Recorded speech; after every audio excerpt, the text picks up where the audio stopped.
O amor, quando verdadeiro, deseja conservar o que ama dentro de si. Evangelho segundo São João, capítulo 14, versículos do 23 ao 29. Sexto domingo da Páscoa. Meus irmãos e minhas irmãs, na liturgia desse sexto domingo da Páscoa, Jesus diz aos seus que ele vai para o Pai, mas que estará sempre em comunhão com eles. E o Espírito Santo que eles vão receber ensinará todas as coisas. Recordará a eles tudo o que Jesus lhes disse enquanto andou com eles. Fará com que eles se mantenham em comunhão com o próprio Cristo. A primeira leitura de hoje nos mostra a comunidade dos discípulos de Jesus a caminhar pela história e a ser confrontada com novos desafios e com novas realidades. Se cumpre o que Jesus tinha dito. O Espírito Santo, dom de Deus, ajuda os discípulos a discernir o caminho certo, a separar o essencial daquilo que é supérfluo, a desenhar caminhos por onde o Evangelho chegue a todos os povos da terra. Na segunda leitura de hoje, se apresenta mais uma vez a meta final da comunidade, da nossa caminhada como igreja. A Jerusalém Celeste, a cidade da luz e da paz, o templo perfeito onde os discípulos de Jesus, aquele que é o Cordeiro imolado por amor, os discípulos viverão em comunhão plena com Deus. Na primeira leitura, nós ouvimos que a primeira comunidade de fé viveu um forte momento de discernimento, mas também de conflito e ao mesmo tempo de comunhão. E chegaram a uma decisão inspirada por um princípio, pareceu bem ao Espírito Santo e a nós. Veja, a comunidade de Jerusalém resolve um delicado problema surgido na vida das primeiras comunidades cristãs: impor ou não a circuncisão e a observância da Torá aos cristãos provenientes do mundo pagão. Aquele Espírito que Jesus promete aos discípulos para que lhes ensine todas as coisas e lhes recorde tudo o que ele disse, age.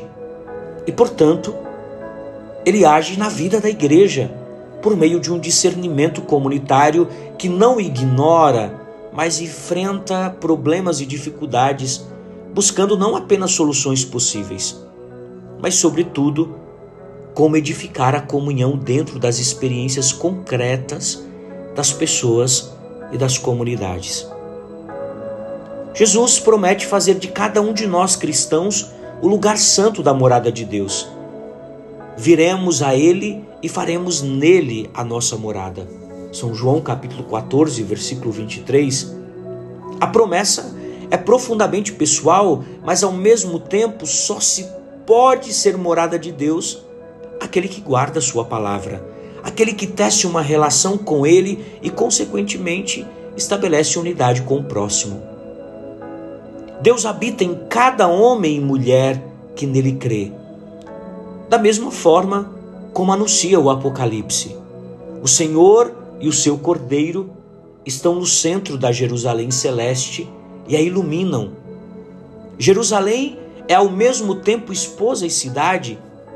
A relação com Deus é íntima e pessoal, como a de dois esposos, mas também aberta e acolhedora, rica de múltiplas relações, como uma cidade. Nas palavras de Jesus, o verbo grego poieo, aqui traduzido como fazer, indica uma ação deliberada e permanente. Deus quer estabelecer a sua morada. Do grego moné, morada, estabelecer sua morada dentro do homem, dentro de cada um de nós. Esse termo aparece apenas 2 vezes em todo o Novo Testamento, ambos neste discurso de despedida no capítulo 14 do Evangelho de São João, como uma promessa de comunhão eterna. Veja, meus irmãos, o texto do Evangelho de São João, desse capítulo 14, nos oferece 2 indicações preciosas para nos aproximarmos e compreendermos as outras duas leituras da liturgia de hoje e o modo como elas interpelam, como elas iluminam a nossa vida, as nossas escolhas e os nossos caminhos. Veja que a decisão tomada pela primeira comunidade cristã em Jerusalém, na primeira leitura, responde aos desafios da missão. Eles estão movidos pelo espírito de unidade. Pareceu bem ao Espírito Santo e a nós. É necessário ouvir o Espírito e se deixar guiar por ele, ainda que o Espírito não substitua o discernimento humano, mas o ilumine e fortaleça. Esse discernimento necessário em nossas vidas só amadurece através do exercício responsável das próprias faculdades. Como então ouvir o Espírito? O texto do Atos dos Apóstolos, relido à luz de São João capítulo 14, nos sugere alguns critérios. O primeiro é: ouve-se o Espírito interpretando com o coração livre os sinais da história. Aqueles narrados por Paulo e Barnabé, se ouve o Espírito se abrindo à opinião dos irmãos, quer dizer, no diálogo, na liberdade de fala e uma escuta atenta do outro. O que no texto dos Atos significa ouvir Pedro e Tiago, bem como tudo o que surge de seu diálogo mútuo.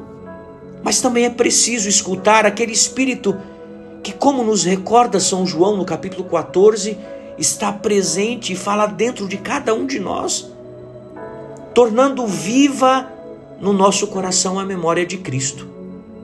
É ilusório pensar que se possa alcançar um discernimento verdadeiro sem grande cuidado com a própria interioridade e com a própria vida espiritual. É preciso guardar e dar espaço a essa presença de Deus em nós. Na segunda leitura, o texto do Apocalipse nos convida a contemplar a futura Jerusalém escatológica, onde já não haverá templo, porque o Senhor Deus, o Onipotente e o Cordeiro são o seu templo.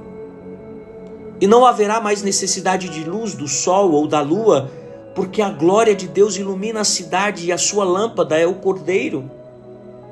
Os sinais e as mediações desaparecem, pois há uma presença imediata de Deus e do Senhor ressuscitado na vida da cidade e de seus habitantes. O Evangelho nos recorda que essa presença imediata, sem mediações, é de certo modo antecipada na história por meio da vida interior, conforme a promessa de Jesus. Viremos a Ele e faremos nele a nossa morada. São João capítulo 14, versículo 23. Veja, meus irmãos e minhas irmãs, as palavras de Jesus hoje querem estabelecer essa nova aliança com os seus. É uma aliança de misericórdia. Jesus não impõe ao falar, ele propõe, como escreve São Gregório Magno em uma de suas homilias. O amor não se impõe, atrai. É próprio da caridade não forçar, mas convidar. Aqui, guardar a palavra do grego tereo é muito mais que memorizar as palavras de Jesus, significa sobretudo protegê-la, cultivá-la, fazê-la frutificar. O amor, quando verdadeiro, deseja conservar o que ama dentro de si, como Maria, que guardava tudo no coração. São Lucas, capítulo 2, versículo 19. Essa habitação de Deus em nós é um eco direto da promessa feita no Antigo Testamento. Habitarei no meio deles, a profecia de Ezequiel, capítulo 37, versículo 27. Mas agora, o templo não é mais feito de pedras. O templo somos nós. São Paulo, na primeira carta aos Coríntios, capítulo 3, 16, nos questiona dizendo: ignorais que sois templo de Deus e que o Espírito de Deus habita em vós? Esse é o milagre da economia da salvação. É pela ação do Espírito Santo que o próprio Deus faz de nossa alma sua morada. O Catecismo da Igreja Católica nos ensina: a alma é santuário onde estou. Dizia Santa Teresa de Jesus: é o lugar onde habita o Espírito. O pedagogo divino da alma é o Espírito de Deus, dizia São Cirilo de Alexandria. Jesus disse: se me amasseis, vos alegraríeis, porque vou para o Pai. Vos alegraríeis, porque vou para o Pai. O amor verdadeiro não se apega, mas confia. Esse afastamento de Jesus, longe de ser abandono, nos indica a maturação. Ele parece que quer nos ensinar que a presença de Deus não está condicionada à tangibilidade, mas é recebida na fé purificada pela ausência física. Como nos dizia Santo Agostinho no livro das Confissões: tu estavas mais íntimo a mim do que o mais íntimo meu.